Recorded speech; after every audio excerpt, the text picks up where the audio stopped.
I'm Paul Myers with Audi Social Media here at the Chicago Auto Show with Mark Fruchnick, Audi Product Manager for TTRS. Can you start by telling us a little bit about the car?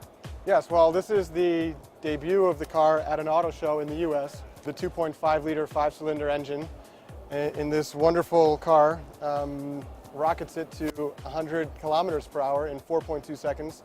But let's get into the questions. Okay, actually the first question is about the interior. Brian Swisher wants to know, and from Facebook, when the TTRS comes to the US, will it retain the same interior as the European market, such as the steering wheel, the Recaro seats, or will that be adapted for the US market? Much of the car will be the same as it is in Europe. One thing that we will not have are these bucket Recaro seats, as referred to in this question. We will have the sport seats as you know them on the TTS. TJ asks, will the US version be offered with the DSG transmission? No, this car will come as a manual transmission only. We opted not to have the DSG in this car in the US. Is that because it's strictly for enthusiasts, or what is the reasoning behind that? Well, it's an enthusiast car, and we always have enthusiasts asking us for more manual transmissions, and we thought to bring it only manual. And getting into the nitty-gritty, some options. Nicholas Bucci asks, will the TTRS have the option to have the spoiler removed like in Europe? Yes, the spoiler as you see it here will come standard on the car. However, we will have a delete option so that you can have the retractable spoiler as you know on the other TT models. Okay, and getting into some of the everyday aspects of the car, John Scott Smith from Twitter asks, he says first, can't wait for the new TTRS, and then he says, will the car be comfortable enough to be a daily driver, or will it be strictly a weekend track weapon? I believe this car is very comfortable and can easily be a daily driver.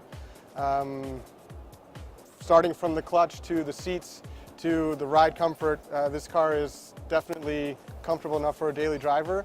But for those enthusiasts that want to take it to the track, it will definitely be one of the fastest cars on the track. And another question from Twitter, Tire Tarmac asks, is the exhaust note typical RS goodness? Goodness it is. The 5-cylinder has a unique sound. It's a deep sound, not quite like a V8, but it does get your hair standing on end and makes you want to press the throttle even more. So yes, it has a great sound. All right, so now that we've talked about the car, can you tell us a little about when deliveries will start, when will pre-orders begin, and how much it'll cost? Seth Vardy wanted to know all those questions. All right, cost, we'll start with the price. Has not been established yet. We're in the final stages of finalizing the car and how it's going to come to the US, so I can't tell you a price yet.